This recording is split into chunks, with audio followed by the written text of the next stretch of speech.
So, imagine you're commissioned to paint a historically accurate portrait of George Washington, right? Okay, I'm with you. Like based on actual historical texts. Exactly. The client gives you a very specific set of instructions. But when you unveil the canvas, instead of the powdered wig and the colonial military uniform, you've painted Washington with a modern fade haircut. And he's wearing a bright red tracksuit. With his tracksuit. Yeah. Now, you can point to the painting and say, look, I mean, it says George Washington right there on the name tag. But the question is it still a portrait of the man? Or have you just, created an entirely new character who just happens to be wearing his name? That is, that's exactly the core of what we're looking at today, because we are dissecting a single casting decision that has essentially done exactly this. Yeah, it shattered the internet. I mean, it sparked nearly 100,000 dislikes on a single trailer. Which is just a massive number. It's huge. And it ignited this massive cultural proxy war over one specific word, which, faith. Right. It is basically the ultimate flashpoint for modern legacy. We are talking about the collision between a massive studio's creative liberties and, well, a fandom's demand for unyielding, strict adherence. Absolutely. So welcome to the deep dive, everyone. Today, our mission is to unpack a highly explosive viral YouTube video by a creator who goes by the name Nerdrotic. Yeah. And the video is pretty bluntly titled. It's called Everyone Hates Black Snape, a disaster for HBO's Harry Potter. Right. Now, our goal here for you listening at home is to really understand the mechanics of this specific backlash. We want to map out the anatomy of an internet outrage. But let's establish a really firm foundational ground rule before we take another step. Yeah, this is super important. Because this source material dives headfirst into incredibly charged political and social concepts, specifically regarding race, representation, and, Hollywood casting agendas. Exactly. And it's vital that you understand our role. We are acting as your cartographers for this debate. We are not taking sides. Right. None at all. We are not endorsing the viewpoints presented in the Nerdrotic video, nor are we defending the studio. I mean, our job today is strictly to map out the arguments, perspectives, and the underlying logic presented in this material. So that you can understand exactly what is fueling this massive online fire. Precisely. We are looking at the why and the how. So let's set the baseline con. Warner Brothers and HBO announced a brand new Harry Potter television series. And the major selling point, the absolute core promise they made to the fan base, to justify remaking a globally beloved film franchise. Which is a huge risk in itself. No, a massive risk. Yeah. But the promise was that this new show would be a quote-unquote faithful adaptation. And recently, the very first trailer dropped. It did. And according to the Nerdrotic video, it completely broke the internet. But absolutely not in the triumphant way HBO had hoped. Not at all. Okay, so let's unpack this. When dealing with adaptations of beloved childhood properties, you are inherently dealing with the social media powder keg. Oh, without a doubt. But in this case, a single casting choice served as the spark that blew the whole thing up. The powder keg analogy is spot on, but I think we have to understand why the powder is so explosive to begin with, Right. Why are people so primed to be angry? Exactly. We're talking about a concept sociologists often refer to as nostalgic preservation or parasocial identity. Okay, break that down. Well, fans of a property like Harry Potter didn't just casually consume these books. They anchored significant parts of their childhood identity. The text provided a sense of safety and wonder. So it's deeply personal. Very personal. So when a studio uses the specific word faithful regarding a property that has sold, over 500 million copies, fans don't interpret that as spiritually faithful or thematically. Right. They aren't looking for a loose interpretation. No, they interpret it literally. Right. They expect the text to function as a literal architectural blueprint. Which makes the source video's starting point incredibly fast because Nerdrotic doesn't just come out of the gate blindly hating every single frame of the trailer. Yeah, that's a really important distinction. It is. To understand the depth of his outrage later, we first have to establish that his baseline expectation was actually quite open. He proves he was willing to enjoy a faithful visual representation because he actually praises a significant portion of the trailer. Yes, and this is a critical nuance that gets entirely lost in the broader discourse of the controversy. The commentator explicitly states that if you were to, say, surgically remove the controversial casting of Snape, the rest of the trailer was actually pretty good. Wow, really? So it wasn't just a blanket hater video? Not at all. It wasn't a blanket condemnation of HBO's production values or their overall aesthetic attempt. Nerdrotic points out several specific casting choices that he felt really hit the bullseye. For instance, he describes the casting of Harry and Ron as looking perfect. Okay, so he's on board with the main duo. And the Hermione casting is where this gets really interesting from a psychological standpoint, right? Oh, absolutely. because Nerdrotic mentions that he fully went into this trailer expecting the studio to cast a black actress in the role of Hermione, which, is a creative choice we've seen before in the stage play The Cursed Child. Right, so there is precedent for that in the wider franchise. Exact. But HBO didn't do that. Instead, the actress they cast was actually the voice of the character in the early Harry Potter audiobooks. Which is such a wild, deep-cut choice by the casting department. It really is. And Nerdrotic specifically praises this. He notes that she sounds identical to that beloved audiobook portrayal, and he's perfectly happy with it. Yeah, and that specific praise highlights a mechanism we can call oral content. For fans who consume the lore through audiobooks, the voice is just as defining as the physical description in the text. So hearing that voice triggers that nostalgic safety. Exact. By casting an actress who provides that exact auditory match, the studio triggered that safety we were talking about. It proves that Nerdrotic's standard for faithful isn't just a rigid visual check. It extends to sensory consistency. He's looking for elements that seamlessly bridge his past experience with this new iteration. Right. And he also extends that praise to the adult cast. He looks at the quick glimpses of Draco Malfoy and Professor McGonagall, and he signs off on them as being accurate to their book counterparts. He even specifically calls out John Lithgow's casting as Albus Dumbledore, right? He does. He looks at a promotional still and declares that Lithgow looks fantastic. Which, Lithgow's great. And he even gives a nod to Nick Frost playing Hagrid. Yeah, he likes the visual there too, though he does have a tiny nitpick about Frost. Oh, what was that? He just complains that Frost's voice just sounds exactly like Nick Frost in a pub, rather than disappearing into Hagrid act. That's pretty funny. Yeah. But the point is, he's checking the boxes. He's saying, yes, this works. Yes, this is faithful. He's engaging with the trailer in good faith, at least initially. However, we do need to frame his overall mindset going into this, because it wasn't purely optimistic. Even aside from the massive controversy we're about to discuss, the video outlines several stylistic grievances. Okay, like what? Well, he critiques the cinematography of the trailer, noting it was shot way too dark and largely devoid of color. Oh, the classic prestige TV lighting complaint. Exactly. It's a ubiquitous complaint now. He also notes the Dursleys look entirely different than how they were described or portrayed in the past, though he concedes it's an acceptable. But the real undercurrent here is his absolute lack of trust in the... Right, because he doesn't just critique the art. He critiques the corporate entity funding the art. Nerdrotic explicitly frames Warner Brothers as,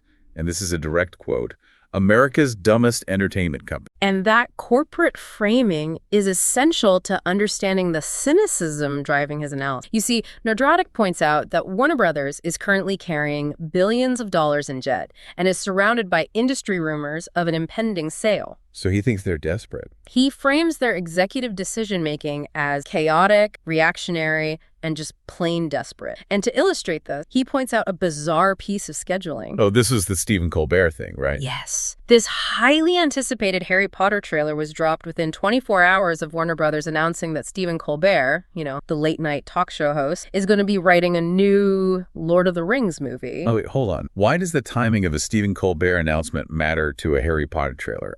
From the outside, those are just two separate press releases from a giant conglomerate. Well, because to a highly engaged fan like Nerdrotic, nothing a studio does is isolated. Yeah. He uses that juxtaposition to paint a picture of a massive panicking corporation that is just throwing legacy intellectual property at the wall to see what's... Oh, I see. Yeah, he's establishing a narrative that Warner Brothers isn't treating these beloved worlds with artistic reverence. They are treating them as distressors to signal to shareholders that they still have valuable assets. That makes a lot of sense from a business critique stamp. When fans believe a studio is operating out of corporate desperation rather than creative passion, their willingness to forgive creative deviations basically drops to zero. Precise. Okay, so he is walking into the theater already suspecting the projectionist is drunk.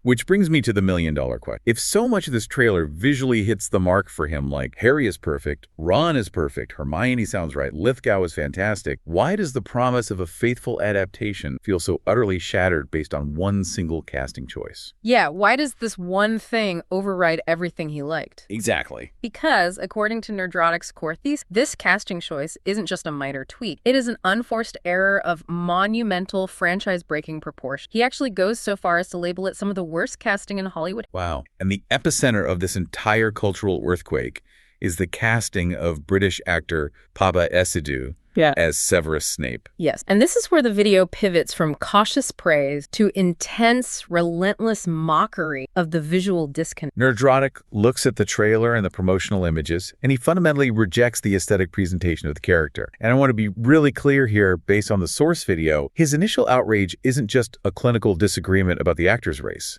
It's heavily focused on the specific styling choices the production made for this character. Yes, the video dissects the wardrobe and hair with intense derision. Nerdrotic points out that this new iteration of Snape is depicted with dreadlocks. Okay. Furthermore, he zooms in on a promotional image and argues that the character appears to be wearing what looks distinctly like a modern tracksuit layered underneath his traditional wizarding. Wait, a tracksuit?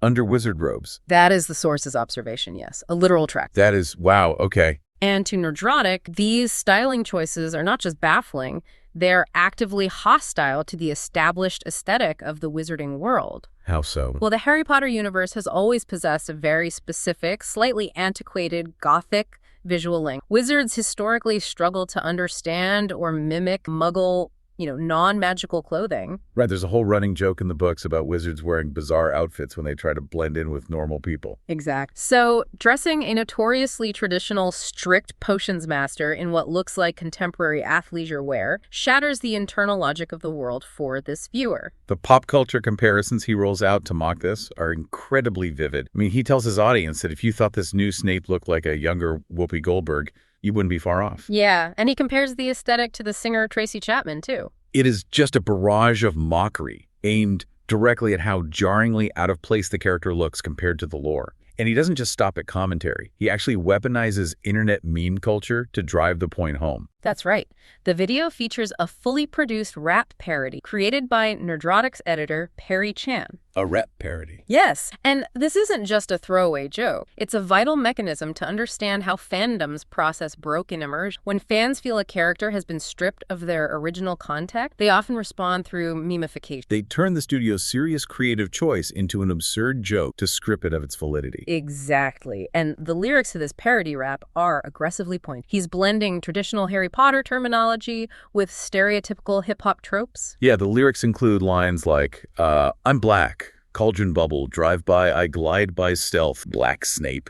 He references dark eyes and house points over a hip-hop beat. It's a very stark auditory demonstration of how Nerdrotic feels the character has been forcibly ripped from his gothic British boarding school context and shoehorned into a completely different modern cultural aesthetic that doesn't belong in Hogwarts. And to anchor this mockery in something tangible, Nerdrotic brings out what the internet calls the textual receipts. Yes, the receipts. He doesn't just rely on his own memory or the previous movies. He reads directly from J.K. Rowling's novels to build an airtight legal case. In his view, that Severus Snape is definitively and explicitly written as a specific type of white man. He holds the text up like a shield. He quotes descriptions of Snape having skin that was sallow and had gone the color of sour milk. Sour milk, yeah. He quotes lines saying Snape looked paler than usual, that his complexion was marble white, and that his face looked like a death mask. Those are very, very specific visual descriptors. Very specific. And he contrasts these vivid descriptions of extreme, almost sickly paleness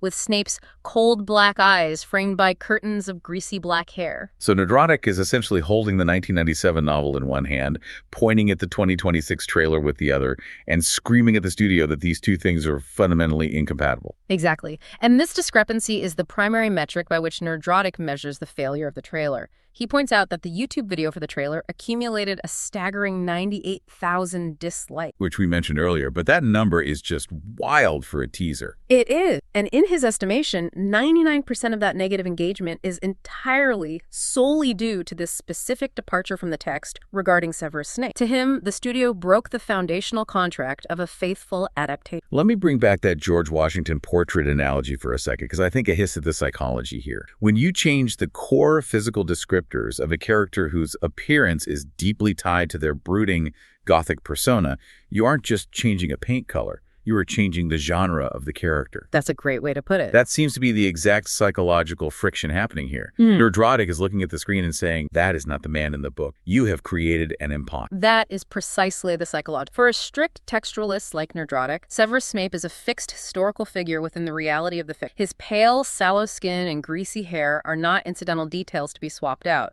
They are defining physical characteristics that inform his personality and how others react. Right. People in the books react to how creepy and pale he looks all the time. Yes. So when those characteristics are drastically altered, especially in a way that introduces modern fashion like a tracksuit, the illusion of the fiction breaks entirely. But, what makes this deep dive truly complex is that Nerdrotic's argument doesn't stop at surface-level aesthetics. Right. It moves from what Snape looks like to how that look fundamentally rewrites the bones of the story.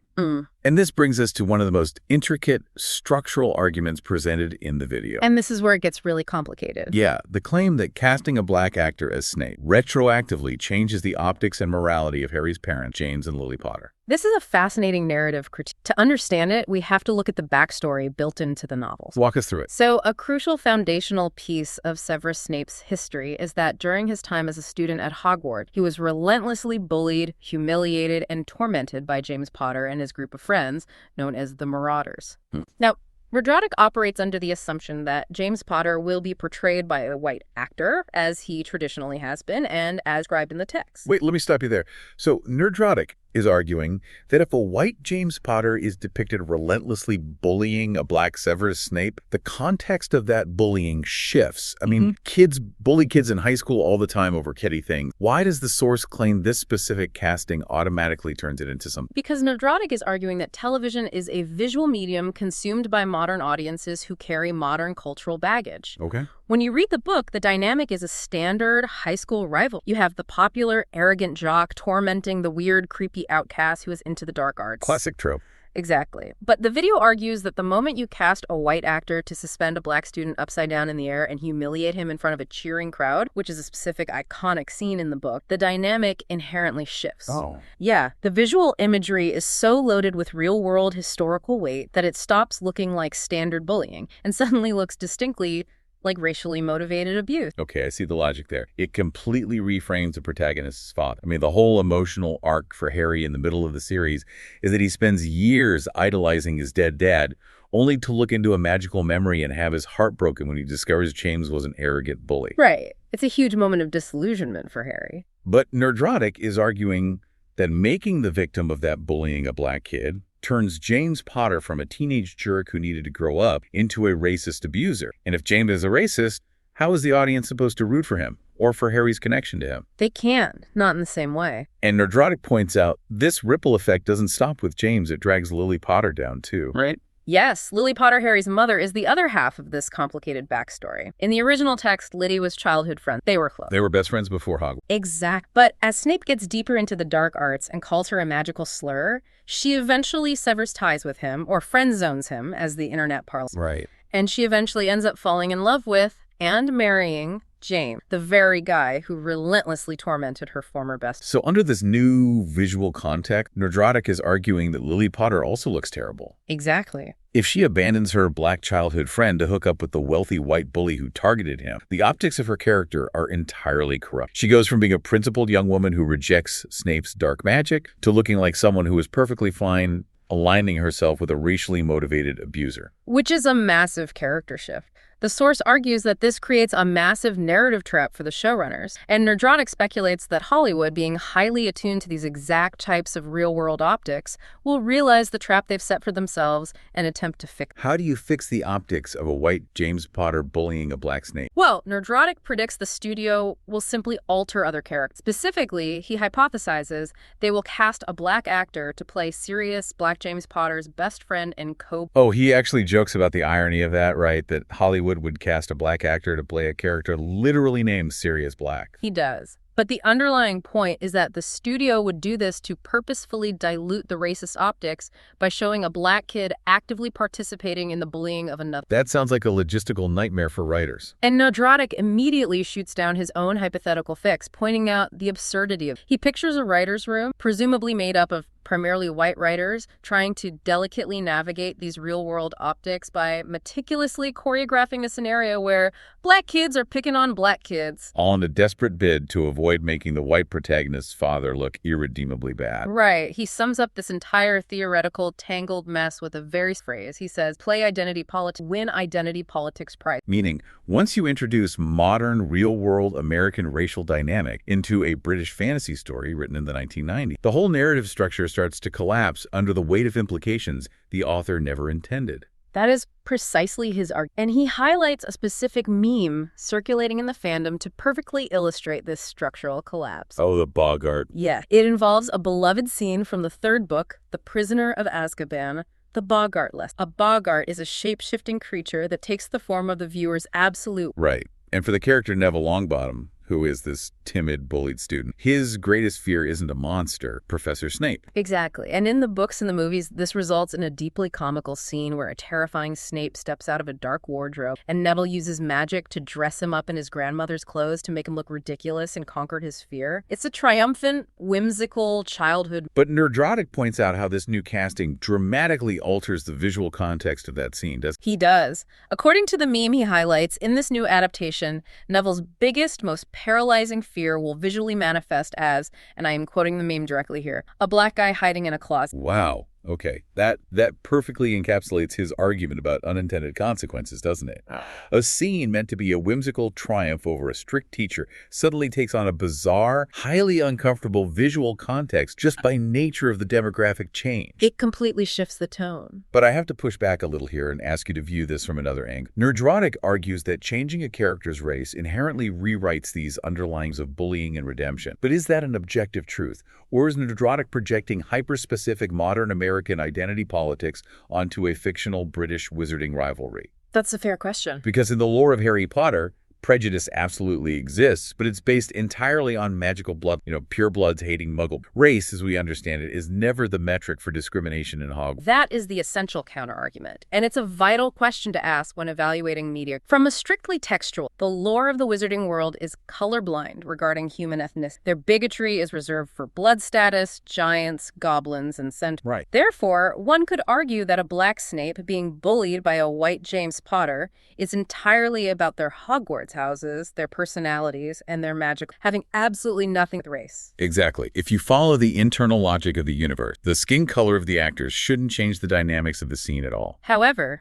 Nerdrotic's counter to that, and the counter of many visual media critics, is that television does not exist in a vacuum. Right. It's a product of our world. Yes, it is a visual medium consumed by a modern audience living in the real world. Regardless of what the in-universe rules dictate, the audience brings their real-world understanding, their history, and their cultural background. So they can't just turn their real-world brains off. Nerdrotic is arguing that you cannot put an image of a white mob tormenting a lone black student on a television screen in 2026 and expect the audience to just pretend the real-world historical parallels don't exist. To him, the visual medium inherently overrides the textual lore because we process images through the lens of our actual reality. So his stand is that the studio's being willfully ignorant of how visual storytelling actually works. But Nerdrotic doesn't just stop at the casting, does he? He actually argues that the casting of Snape is merely a symptom of a much deeper structural rot. Yes, he broadens his critique significantly. He believes the showrunners are breaking their promise of a faithful adaptation by fundamentally altering the show's narrative arc. Let's expand on this and look at what he calls the loss of Harry's point of view. Right. To understand the structural grievance, the deep dive shifts away from the actors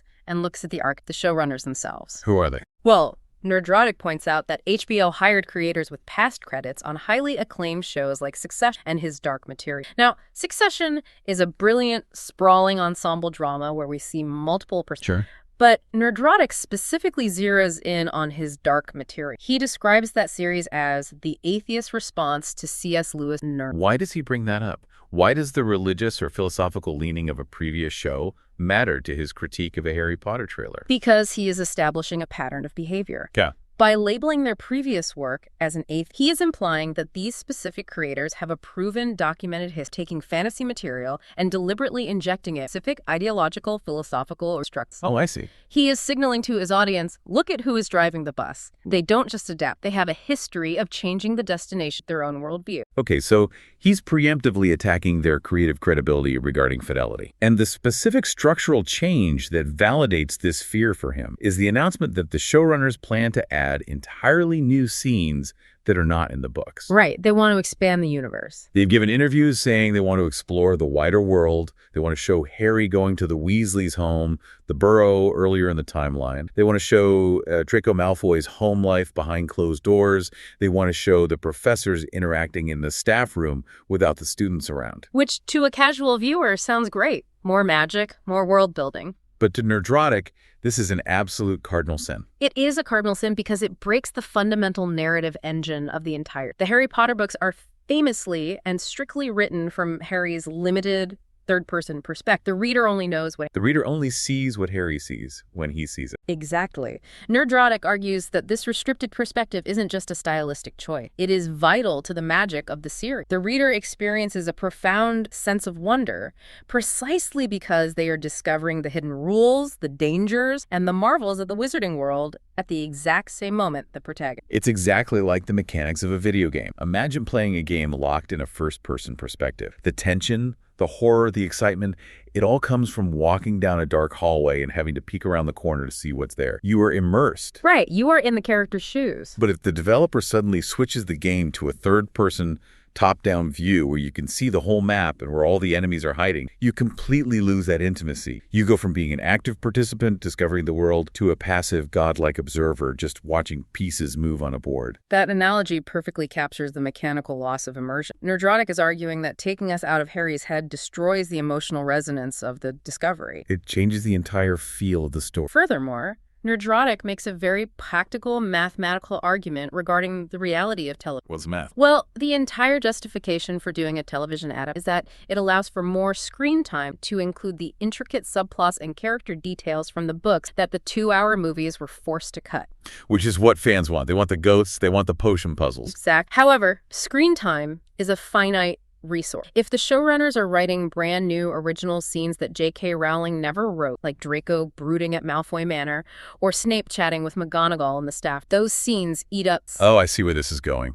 Nerdrotic's math is simple. Adding new material inevitably means cutting original book material. To him, using a 10-hour season to air fan fiction written in an HBO writer's room entirely defeats the product. Right. If you finally have 10 hours to tell the story of the Sorcerer's Stone, use that time to put Peeves the Poltergeist in the show, or show the potion puzzle at the end of the book. Don't use it to invent scenes that never happened. That is exactly his frustration. And this frustration with the studio's priorities leads us into the final and perhaps most intense segment of Nerdrotic's art. We need to zoom out from the fictional world of Hogwarts entirely and look at the real-world Hollywood machinery that is currently managing the fallout of these decisions. Right, the PR side of things. The video makes some incredibly cynical, bold claims about how studios actively weaponize fan outrage. This is where Nerdrotic's commentary shifts from media criticism to a deep dive into industry analysis and public relations. He brings up a recent real-world interview with Papa Asidu, the actor cast as Snape. Right. This interview was originally published in the Times of London and was quickly aggregated by major Hollywood trade publics like The Hollywood Reporter. In this interview, Asidu reveals a dark reality of modern cast. He has been the target of horrific online abuse and death threats, with people messaging him things like, "Quit or I'll end." Now,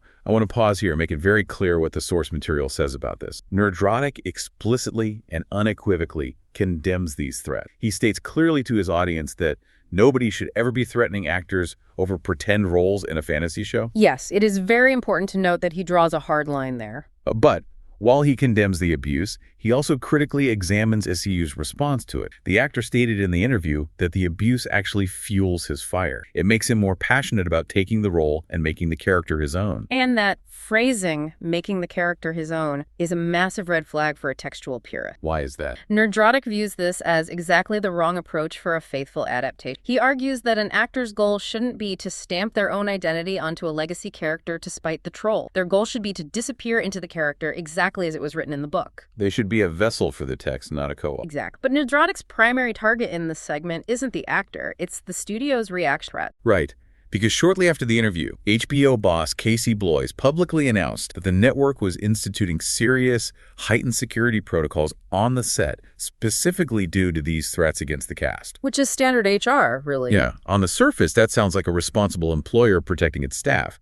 But Nerdrotic argues that this entire sequence of events is a predictable, deliberate, corporate marketing tactic. He's describing a mechanism of manipulation. Nerdrotic argues that the cycle goes exactly like this. Step 1, the studio makes a highly provocative casting decision that they know with absolute certainty will anger the core purist fan base. They bait the hook. Step 2, the actor inevitably receives massive backlash online, and unfortunately, a toxic, unhinged minority of people send vile threats. This is terrible. It is. But step 3, and this is the crucial part for his theory, the studio takes those extreme toxic threats and strategically feeds them to the major Hollywood trade. The trades like Deadline, The Hollywood Reporter, and Variety. And Nerdrotic points out a fascinating, often overlooked detail about the modern media landscape. All 3 of those major trade publications are owned by the exact same parent company, Penske Media Corporation. Yes, that is a huge detail. So what we are looking at isn't independent journalism investigating a phenomenon, it's an echo chamber. Exactly. This brings us to the concept of access journalism. These trade publications rely on the major studios for exclusive scoops,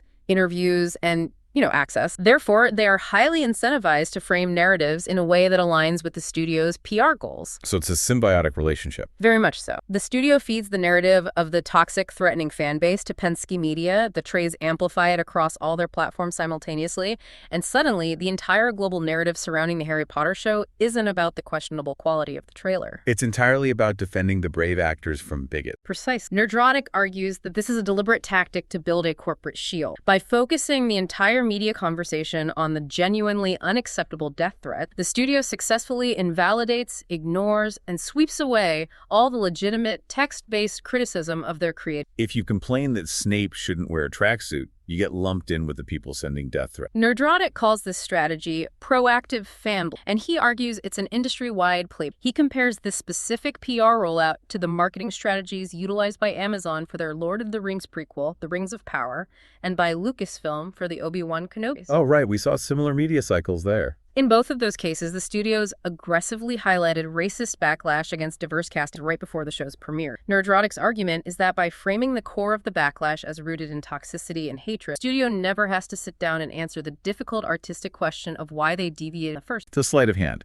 They make the conversation about morality instead of fidelity. Exactly. And this analysis leads Nerdrotic to make his most provocative and controversial political claim of the entire video regarding the nature of the casting itself. This is the absolute core of his ideological grief. Nerdrotic argues that while the fans are the ones being labeled as racist by the media for rejecting the cast, the actual decision by the studio to race swap Severus Snape was, in and of itself, an inherently racist act. That is a massive claim. Walk me through the exact logic he uses to justify calling the studio racist for casting a black actor. So, Nerdrotic argues that the casting decision was not based on a colorblind meritocracy where Papa Essidou simply gave the best audition. Instead, he believes it was a calculated, quota-driven move dictated entirely by a modern social and political agenda. Okay, I follow his logic so far. The studio's primary goal, according to his argument, was literally just to make the cast less white to satisfy contemporary diversity metrics. He views treating an actor's race as a corporate checklist item as an inherently racist practice. To back up this argument,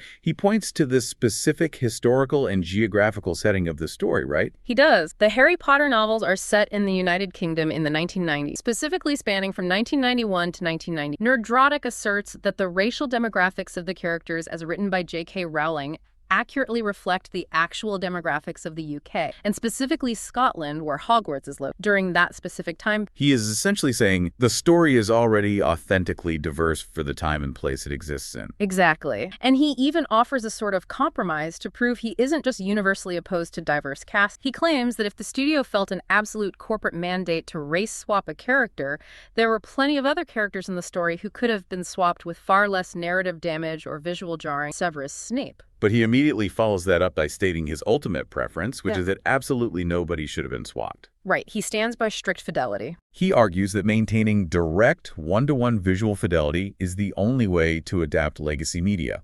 Why? Because it avoids massive fan headaches, it prevents the accidental creation of racist optics we discussed with the Marauders, and frankly, it just makes the job of writing the show much easier because you don't have to invent workarounds for broken lore. He actually points to a different HBO show to prove his point. Which one? He holds up the recent Game of Thrones spin-off, A Knight of the Seven Kingdoms, as the gold standard. He says that is what fans actually want.